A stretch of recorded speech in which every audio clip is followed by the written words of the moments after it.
Divorce didn't affect our relationships and we trust each other's minds. Live independently and have my own. I felt that it was for my own growth.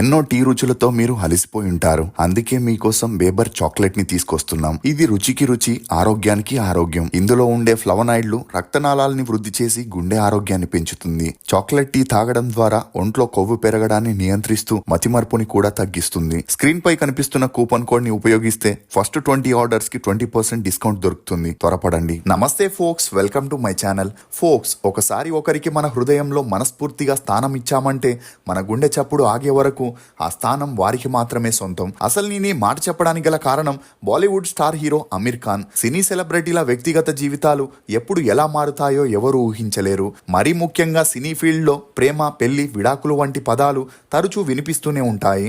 ఇక తాజాగా 60 ఏళ్ల అమీర్ ఖాన్ ఇప్పటికే 2 సార్లు పెళ్లి చేసుకొని తన 2 భార్యలకు విడాకులిచ్చి ఇప్పుడు 3వ పెళ్లికి సిద్ధమవుతున్నట్లు వార్తలు అన్ని చోట్ల హల్చలవుతున్నాయి. నిజంగానే అమీర్ ఖాన్ 3వ పెళ్లి చేసుకోబోతున్నాడా? మొదటి 2 భార్యలకు ఎందుకు విడాకులు ఇచ్చాడు? అమీర్ ఖాన్ కూతుర్ని బలాత్కారం చేసిన ఆ వ్యక్తి ఎవరు? అమీర్ ఖాన్ కి నటి ఫాతిమా సనా షేక్ కి ఉన్న సంబంధం ఏంటి అనే నమ్మలే నిజాల్ని ఈ వీడియోలో చెప్పడానికి నేను ప్రయత్నిస్తాను. మీరు మాత్రం ఈ వీడియోని పూర్తిగా చూడండి. మొహమ్మద్ అమీర్ హుస్సేన్ ఖాన్ అలియాస్ అమీర్ ఖాన్. ఇతను 1965 మార్చి 14న మహారాష్ట్రలోని ముంబైలో ఒక మధ్యతరగతి ముస్లిం ఫ్యామిలీలో జన్మించాడు. తండ్రి తాహిర్ హుస్సేన్, తల్లి జీనత్ హుస్సేన్. ఇతనికి ఒక అక్క, ఒక చెల్లి, తమ్ముడు కూడా ఉన్నారు. ఇక అమీర్ ఖాన్ తాత జాఫర్ హుస్సేన్ భోపాల్లో జమీందార్ కావడంతో వీరి ఫ్యామిలీ ఆర్థికంగా బాగా స్థిరపడ్డారు. అంతేకాకుండా వీరికి అప్పట్లో సౌదీ అరేబియాతో వ్యాపార సంబంధాలు కలిగి ఉండి వారికి కావలసిన రైస్, మసాలా, కాటన్ లాంటివి ఎక్స్పోర్ట్ చేస్తూ బిజినెస్ లో మంచి గుర్తింపును పొందారు.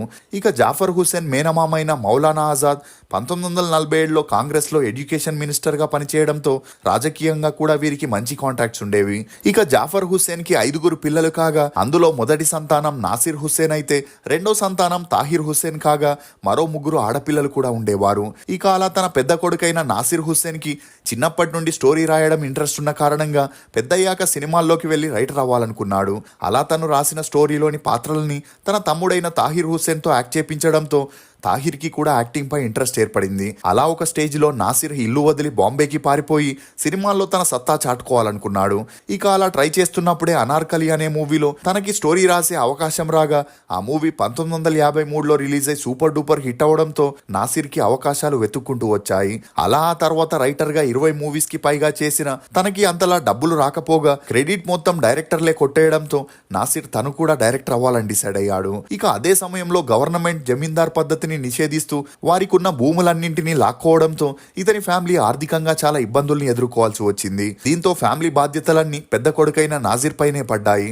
అలా తన డైరెక్షన్ లో మొదటిగా తుమ్సా నహీ దేఖా అనే మూవీని చేయగా ఆ మూవీ 1957లో రిలీజ్ అయి బ్లాక్ బస్టర్ హిట్ అవడంతో స్టార్ హీరోలందరూ ఇతనికి డేట్స్ ఇవ్వడానికి ఎగబడేవారు. దీంతో బ్యాక్ టు బ్యాక్ మూవీస్ చేస్తూ స్టార్ డైరెక్టర్ గా ఎదిగాడు. ఇక అదే సమయంలో తాహిర్ జీనత్ అనే ఆమెను పెళ్లి చేసుకోగా వీరి అన్యోన్య సంసారానికి గుర్తుగా 4 పిల్లలు జన్మించారు. అందులో రెండో సంతానమే అమీర్ ఖాన్. ఇక తాహిర్ హుస్సేన్ ప్రొడ్యూసర్ గా అప్పు తెచ్చి మరి, క్యారవాన్, అనామిక, జఖ్మీ, లాకెట్ అని బ్యాక్ టు బ్యాక్ మూవీస్ ని చేసిన 15 మూవీస్ లో 2 మూవీస్ తప్ప అన్ని మూవీస్ ఫ్లాప్ అయి అప్పుల పాలయ్యాడు. ఇక ఈ క్రమంలోనే చూడ్డానికి చాలా క్యూట్ గా ఉన్న 8 ఏళ్ల అమీర్ ఖాన్ తో తన పెద్దనాన్న నాసిర్ హుస్సేన్ యాదోమ్ కి భారత్ అనే మూవీలో హీరో చిన్నప్పటి పాత్రని చేపించడంతో అమీర్ ఖాన్ తన సినీ అరంగేట్రం చేశాడు. ఇక ఈ మూవీ రిలీజ్ అయి సూపర్ డూపర్ హిట్ అవడంతో తాహిర్ ప్రొడ్యూస్ చేసిన మద్దోష్ మూవీలో అమీర్ ఖాన్ హీరో చిన్నప్పటి పాత్రని చేయగా ఆ మూవీ రిలీజ్ అయి ఫ్లాప్ అయింది. ఇక అలా అప్పుల బాధలు ఎక్కువై అమీర్ ఖాన్ తండ్రి బలవన్మరణానికి పాల్పడగా కుటుంబ సభ్యులు ఇమీడియట్ గా హాస్పిటల్లో చేర్పించడంతో ప్రాణాపాయాలతో బయటపడ్డాడు. అలా తన తమ్ముడు పరిస్థితిని అర్థం చేసుకున్న నాసిర్ హుస్సేన్ తాహిర్ కి ఉన్న అప్పులని కట్టేసి తన కంపెనీలో అకౌంటెంట్ గా జాబ్ ఇచ్చాడు. ఇదిలా ఉండే చిన్నప్పటి నుండి సినిమా వాతావరణంలో పెరిగిన అమీర్ ఖాన్ కి సినిమాల్లో యాక్ట్ చేయాలనే ఇంట్రెస్ట్ ఉన్న తన తండ్రి మాత్రం సినిమా జీవితం నీటి మీద బుడగ లాంటిదని, దాన్ని నమ్ముకొని ఉంటే లైఫ్ ఉండదని లేదని చెప్పి చదువులపై కాన్సన్ట్రేట్ చేయమనడంతో అమీర్ ఖాన్కి వేరే దారి లేక చదువులపై దృష్టి పెట్టాడు. ఇక అమీర్ ఖాన్ తన స్కూలింగ్ ని ముంబైలోని సెయింట్ యానిస్ హై స్కూల్లో చదివాడు. చదువుల్లో చురుగ్గా ఉన్న అమీర్ ఖాన్ తన యాక్టింగ్ ని వదిలేసి టెన్నిస్ వైపు దృష్టి పెట్టి స్కూల్ డేస్ లోనే స్టేట్ లెవెల్ ఛాంపియన్ గా నిలిచాడు. ఇదిలా ఉంటే అమీర్ ఖాన్ పక్కింట్లో రీనా దత్తా అనే అమ్మాయి ఉండేది. ఇక ఈమె తండ్రి ఎయిర్ ఫోర్స్ లో పైలట్ గా పనిచేస్తే తల్లి డాక్టర్ గా ఉండేది. అలా రీనా 8th స్టాండర్డ్ చదివేటప్పుడు తన అందానికి ఫిదా అయి చాలా మంది అబ్బాయిలు తన వెంట పడుతూ ప్రపోజ్ చేసేవారు. ఇక అలా ఇంటర్ చదువుతున్న అమీర్ ఖాన్ కి కూడా రీనా అంటే చాలా ప్రేమున్న తనతో చెప్పడానికి భయపడుతూ ఉండేవాడు. అలా తన ఫీలింగ్స్ ని దాచుకుంటూ తన ఇంటి కిటికీలో నుండి రీనాని చూస్తున్న మోస్ట్ ఆఫ్ ద టైం అక్కడే స్పెండ్ చేసిన రీనా మాత్రం అమీర్ ఖాన్ ని చూసేది కాదు. అలా ఒకసారి ధైర్యం చేసి లవ్ ప్రపోజ్ చేయగా రీనా తన ప్రేమని రిజెక్ట్ చేసింది. ఇక ఈ రిజెక్షన్ తో మానసికంగా కృంగిపోయిన అమీర్ ఖాన్ సినిమాల్లోకి వెళ్లి ఫేమస్ అయితే రీనా ఖచ్చితంగా తన లవ్ ని యాక్సెప్ట్ చేస్తుందని తన ఇంటర్ చదువులకి ఫుల్ స్టాప్ పెట్టేసి తండ్రి వద్దన్నా వినకుండా యాక్టింగ్ కోర్స్ లో జాయిన్ అయ్యాడు. అలా ఆ ఇన్స్టిట్యూట్ లో ఫ్యాకల్టీగా పనిచేస్తున్న డైరెక్టర్ కేతన్ మెహతా అమీర్ ఖాన్ బ్యాక్గ్రౌండ్ ని తెలుసుకొని లో బడ్జెట్ లో హోలీ అనే మూవీని చేయాలని డిసైడ్ అయి అమీర్ ఖాన్ కి ఆ స్టోరీని చెప్పగా తనకి బాగా నచ్చడంతో ఆ మూవీని కంప్లీట్ చేసి 1984లో రిలీజ్ చేయగా ఆ మూవీ కమర్షియల్ గా ఫ్లాప్ అయింది. అలా అందులో అమీర్ ఖాన్ యాక్టింగ్ ని చూసి ఇంప్రెస్ అయిన నాసిర్ హుస్సేన్ తన కొడుకు మన్సూర్ ఖాన్ డైరెక్షన్ లో తను ప్రొడ్యూసర్ గా కయామత్ సే కయామత్ తక్ మూవీలో అమీర్ ఖాన్ ని హీరోగా ఫిక్స్ చేయాలని డిసైడ్ అయ్యారు. ఇదిలా ఉంటే అమీర్ ఖాన్ ఎలాగైనా రీనాని తన సొంతం చేసుకోవాలని 5 సంవత్సరాలు తన రక్తంతో లవ్ లెటర్ ని రాస్తూ తన ప్రేమని వ్యక్తపరుస్తుండేవాడు. అలా ఒక స్టేజ్ లో రీనా అమీర్ ఖాన్ ప్రేమని ఒప్పుకోవడంతో అతని ఆనందానికి అవధులు లేకుండా పోయాయి. ఇక అలా ఎప్పుడైతే అమీర్ ఖాన్ కి 21 ఏళ్లు రీనాకి 17 ఏళ్లు నిండాయో వీరిద్దరూ తమ ప్రేమ గురించి ఇరు కుటుంబాలకి చెప్పగా వారి మతాలు వేరువేరవడంతో అందుకు వారు ఒప్పుకోలేదు. దీంతో వారిద్దరూ ఇంట్లో నుండి పారిపోయి 1986లో కోర్ట్ మ్యారేజ్ ని చేసుకొని లైఫ్ లో సెటిల్ అయ్యేంత వరకు ఈ విషయం ఇరు కుటుంబాలకి చెప్పకూడదని సీక్రెట్ గా ఉంచడం జరిగింది. ఇక ఈ క్రమంలోనే అమీర్ ఖాన్ తరచూ రీనాని షూటింగ్ స్పాట్ కి తీసుకురావడంతో కుటుంబ సభ్యులకి వీరిపై అనుమానం వచ్చి నిలదీయగా జరిగిన విషయం చెప్పడంతో వారికి వేరే దారి లేక వీరి పెళ్లిని యాక్సెప్ట్ చేశారు. అంతేకాకుండా ఆ మూవీలో పాపా కెహతే హై అనే పాటలో రీనా గెస్ట్ రోల్ ని చేయడం విశేషం. ఇక అప్పటి నుండి వీరిద్దరూ కలిసి అమీర్ ఖాన్ ఇంట్లోనే ఉండేవారు. ఇదిలా ఉంటే అమీర్ ఖాన్ చేసిన కయామత్ సే కయామత్ తక్ అనే మూవీ 1988లో రిలీజ్ అయి సూపర్ డూపర్ హిట్ అవ్వడంతో పాటు అటు డైరెక్టర్ గా మన్సూర్ ఖాన్ కి ఇటు అమీర్ ఖాన్ కి ఓవర్ నైట్ లో స్టార్డమ్ వచ్చింది. దీంతో Aamir Khan Raakh, love love love, Awwal number అనే మూవీస్ ని బ్యాక్ టు బ్యాక్ చేసిన అవన్నీ రిలీజ్ అయి ఫ్లాప్ అయ్యాయి. దీంతో అమీర్ ఖాన్ తండ్రి తాహిర్ హుస్సేన్ తన కొడుక్కి బ్రేక్ ఇవ్వాలని తనే ప్రొడ్యూసర్ గా డైరెక్టర్ గా తుమ్ మేరీ హో అనే మూవీని చేయగా ఆ మూవీ రిలీజ్ అయి డిజాస్టర్ అయింది. దీంతో అమీర్ ఖాన్ కెరియర్ అయిపోయిందని అందరూ అనుకున్నారు.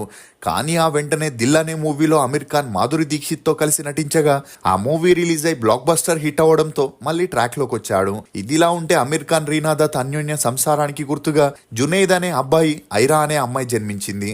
ఇక అలా అన్ని బాగా సాగుతున్నప్పుడే గులాం అనే మూవీ చేసేటప్పుడు అమీర్ ఖాన్ కి హీరోయిన్ రాణి ముఖర్జీతో మంచి పరిచయం ఏర్పడింది. అలా ఆ పరిచయం కాస్త నిదానంగా సన్నిహిత్యంగా మారి వీరిద్దరూ సీక్రెట్ గా డేట్ చేయడం మొదలెట్టారు. అలా వీరిద్దరూ కలిసి మంగల్ పాండే, బాంబే టాకీస్ అని 9 మూవీస్ లో కలిసి నటించడంతో ఇద్దరి మధ్య ఏదో జరుగుతుందని మీడియాలో హల్చల్ అయింది. దీంతో అమీర్ ఖాన్ కి రీనాకి మనస్పర్ధాలు వచ్చి గొడవలు మొదలై ఒక స్టేజ్ లో ఆ గొడవలు తారాస్థాయికి వెళ్లి విడిపోవాలనుకున్న పెద్దలంతా పంచాయతీ పెట్టి పిల్లల కోసం వీరిద్దరిని కలపగా రీనా ఇంట్లో ఒంటరిగా ఉండడం వల్లే ఇలా చేస్తుందని అమీర్ ఖాన్ ఈమెను లగాన్ మూవీకి ప్రొడ్యూసర్ గా ఫిక్స్ చేసి ఆ మూవీ బాధ్యతలన్నీ తనకే అప్పగించాడు. ఇక ఈ షూటింగ్ జరిగేటప్పుడే ఆ మూవీలో అసిస్టెంట్ డైరెక్టర్ గా పనిచేస్తున్న కిరణ్ రావు అనే అమ్మాయిని అమీర్ ఖాన్ కలవడం, మాటల్లో తన తండ్రి ఆర్మీ ఆఫీసర్ అని, ఆమె పూర్వీకులు వనపర్తి సంస్థానానికి రాజులుగా ఉండేవారని తెలిసి ఇంప్రెస్ అయ్యాడు. ఇక ఈ క్రమంలోనే వీరిద్దరి మధ్య మంచి పరిచయం పెరిగి ప్రతిరోజు రాత్రి కిరణ్ రావు అమీర్ ఖాన్ కి డైలాగ్స్ ఇచ్చేందుకు తన రూమ్ కి వెళ్లడంతో వీరిద్దరి మధ్య ఏదో జరుగుతుందని సెట్ లో ఉన్న వారందరూ మాట్లాడుకోవడం మొదలెట్టారు. ఇక ఈ విషయం రీనా వరకు వెళ్లడంతో భర్త బిహేవియర్ తో విసుగు చెందిన రీనా 2002లో అతనికి విడాకులు ఇవ్వగా అప్పటికే అమీర్ ఖాన్ తను సంపాదించిన 20 కోట్ల ఆస్తిని రీనాకి భరణంగా ఇచ్చేసి పిల్లల బాధ్యతని ఆమెకే అప్పగించేసి బయటికి వచ్చేశాడు. ఇక అలా అప్పటి నుండి అమీర్ ఖాన్ కిరణ్ రావుతో సహజీవనం చేయగా రీనా మాత్రం మానసికంగా కృంగిపోయి మద్యానికి బానిసైంది. దీంతో ఇలా ఉంటే అవ్వదని, పిల్లల్ని చూసుకోవాల్సిన బాధ్యత తన మీదే ఉందని అందరూ నచ్చజెప్పడంతో రీనా ఇంటీరియర్ డిజైనర్ గా పనిని స్టార్ట్ చేసింది. ఇదిలా ఉంటే ఐరా ఖాన్ 8వ తరగతి చదువుతున్నప్పుడు తనకి టీబీ రావడంతో ఆమెను దగ్గరుండి చూసుకునే చేసుకునేందుకు 45 ఏళ్ల వ్యక్తిని అపాయింట్ చేసింది. ఇక అలా 13 ఏళ్లున్న ఐరాపై ఆ వ్యక్తి కన్నేసి తనపై లైంగిక దౌర్జన్యం చేస్తూ ఇంట్లో ఎవరికీ చెప్పకూడదని బెదిరిస్తుండేవాడు. ఇక అలా 3.5 సంవత్సరాలు అతన్ని భరిస్తూ ఎవరికీ చెప్పుకోలేక ఐరా మానసికంగా కృంగిపోయి డిప్రెషన్లోకి వెళ్ళిపోయింది. అలా ఒక స్టేజ్లో రీనా తన కూతురు పరిస్థితిని చూసి భయపడి తనతో ఏమైంది అని అడిగినా జవాబు చెప్పకపోవడంతో ఇమీడియట్గా సైకియాట్రిస్ట్ దగ్గరికి తీసుకెళ్లగా జరిగిన విషయం తెలిసి అందరూ షాక్కి గురై ఆ వ్యక్తిపై కేసు పెట్టి జైలుకి పంపించారు. అలా అప్పటి నుండి ఐరా నార్మల్ అవ్వడానికి 8 సంవత్సరాల నుండి ట్రీట్మెంట్ తీసుకుంటున్నట్లు తానే ఒక ఇంటర్వ్యూలో చెప్పుకొచ్చింది. ఇదిలా ఉంటే అమీర్ ఖాన్ కిరణ్ రావుతో 4 ఏళ్లు సహజీవనం చేశాక ఇద్దరి మధ్య మంచి అండర్స్టాండింగ్ రావడంతో 2005లో ఇద్దరు పెళ్లి చేసుకుని ఒకటయ్యారు. అలా వీరు పిల్లల కోసం ప్రయత్నించగా కిరణ్ రావుకి 5 సార్లు గర్భపాతం అవ్వడంతో చెక్ చేసిన డాక్టర్లు బిడ్డని మోసే శక్తి తనలో లేకపోవడం వల్లే ఇలా జరుగుతుందని చెప్పడంతో అమీర్ ఖాన్ కిరణ్ రావు 2011లో అద్దె గర్భం ద్వారా ఒక అబ్బాయికి జన్మనిచ్చి అతనికి అబ్దుల్ కలాం ఆజాద్ అని నామకరణం చేశారు. అలా ఆ తర్వాత కిరణ్ రావు అమీర్ ఖాన్ మూవీస్ కి ప్రొడ్యూసర్ గా చేస్తూ దోబీ ఘాట్, లాపతా లేడీస్ అనే మూవీస్ ని డైరెక్ట్ చేసింది. ఇదిలా ఉంటే అమీర్ ఖాన్ తన పెద్దనాన్న నాసిర్ హుస్సేన్ కూతురు కొడుకైన ఇమ్రాన్ ఖాన్ ని జానే తుయా జానే నా అనే మూవీ ద్వారా బాలీవుడ్ కి అరంగేట్రం చేపించగా ఆ మూవీ హిట్ అయిన ఆ తర్వాత వచ్చిన మూవీస్ అన్ని ఆకట్టుకోకపోవడంతో ఇండస్ట్రీకి గుడ్ బై చెప్పేశాడు. ఇదిలా ఉంటే అమీర్ ఖాన్ దంగల్ మూవీ చేసేటప్పుడు అందులో తన కూతురుగా చేసిన ఫాతిమా సనా షేక్ అనే అమ్మాయితో మంచి పరిచయం పెరిగి ఆ పరిచయం కాస్త నిదానంగా సన్నిహిత్యంగా మారి వీరిద్దరూ డేట్ చేయడం మొదలెట్టారు. ఇక ఫాతిమా అప్పటికే 5 సీరియల్స్ లో చిన్న చితక పాత్రలు చేసిన దంగల్ మూవీ ద్వారా ఆమెకి అమీర్ ఖాన్ సపోర్ట్ దొరకడంతో ఆ క్లోజ్నెస్ తోనే తక్స్ ఆఫ్ హిందుస్థాన్ మూవీలో హీరోయిన్ గా ఛాన్స్ వచ్చింది. ఇక అలా అప్పటి నుండి ప్రతి పార్టీ ఫంక్షన్ కి అమీర్ ఖాన్ ఫాతిమాతోనే వెళ్లడంతో వీరిద్దరి గురించి మీడియాలో హల్చలై ఇదే విషయంపై అమీర్ ఖాన్ కి కిరణ్ రావుకి మధ్య మనస్పర్ధాలు వచ్చి గొడవలు మొదలయ్యాయి. ఇక అలా భార్యాభర్తలుగా ఉండడం వల్ల ఇలా జరుగుతుందని, ఫ్రెండ్స్ గా ఉంటే ఇలాంటి ప్రాబ్లమ్స్ ఏవి ఉండవని అమీర్ ఖాన్ మరియు కిరణ్ రావు డిసైడ్ అయి 2021లో విడాకులు తీసుకోగా ఇప్పటికీ క్లోజ్ ఫ్రెండ్స్ గానే ఉంటూ అమీర్ ఖాన్ కి సంబంధించిన అన్ని విషయాల్ని తానే చూసుకుంటూ వస్తుంది. ఇక అలా అప్పటి నుండి ఫాతిమా అమీర్ ఖాన్ సపోర్ట్ తో థార్, దక్తక్, సామ్ బహదూర్ అనే మూవీస్ ని చేస్తూ వీరిద్దరూ లివింగ్ టుగెదర్ లో ఉంటున్నట్లు తెలుస్తుంది. ఇక అలా ఎప్పుడైతే అమీర్ ఖాన్ కూతురు అమీర్ ఖాన్ మేనేజర్ ని ప్రేమించి 2024లో పెళ్లి చేసుకుందో ఆ ఫంక్షన్ కి అమీర్ ఖాన్ తన మొదటి భార్య, రెండో భార్యతో పాటు ఫాతిమాతో హాజరు కావడంతో అందరూ షాక్ కి గురయ్యారు. ఇక ఇదే విషయంపై ఒక ఇంటర్వ్యూలో మాట్లాడిన అమీర్ ఖాన్ తను ప్రేమ కోసం పరితపిస్తాడని, ఒంటరిగా ఉండటం తనకి నచ్చదని, తనకి 2 సార్లు విడాకులైనా ఇప్పటికీ కూడా డేట్ లో ఉన్నాడని, కానీ ఇకపై మళ్ళీ పెళ్లి చేసుకోవడని, ఇలాగే తన లైఫ్ ని ఎంజాయ్ చేస్తాడని చెప్పడంతో ఇతని వ్యాఖ్యలు వైరల్ గా మారాయి. అంటే అమీర్ ఖాన్ కి డేట్ వరకు ఓకే గాని పెళ్లికి నాట్ ఓకే అని 2 పెళ్లిళ్లు విడాకుల తర్వాత తెలియడంతో ఇతనికి 3వ పెళ్లి చేసుకునే ఉద్దేశం లేదని చెప్పొచ్చు. ఇతని నటనకు గాను 4 నేషనల్ అవార్డ్స్, 9 ఫిలింఫేర్ అవార్డ్స్ తో పాటు 2003లో పద్మశ్రీ, 2017లో పద్మభూషణ్ ఇచ్చి కేంద్ర ప్రభుత్వం ఇతన్ని గౌరవించింది. అమీర్ ఖాన్ నటించిన మూవీస్ లో మీ ఫేవరెట్ ఏదనేది కమెంట్ సెక్షన్ లో తప్పకుండా తెలియజేయండి. ఫోక్స్, కళ్ళకి నచ్చిన వారిని కనులు మూసి తెరిచేలోపు మర్చిపోవచ్చు గాని మనసుకి నచ్చిన వారిని మరణం వరకు మర్చిపోలేము. ఇది ఫోక్స్ నటుడు అమీర్ ఖాన్ గురించి కొన్ని నమ్మలేని నిజాలు. ఈ వీడియో మీద మీ అభిప్రాయాన్ని కమెంట్ సెక్షన్ లో తప్పకుండా తెలియజేయండి. మేము చేసిన ఈ వీడియో మీకు నచ్చినట్లయితే ఒక లైక్ ద్వారా మీ సపోర్ట్ ని మాకు తెలియజేయండి. For more interesting videos please subscribe to CR voice. Thank you.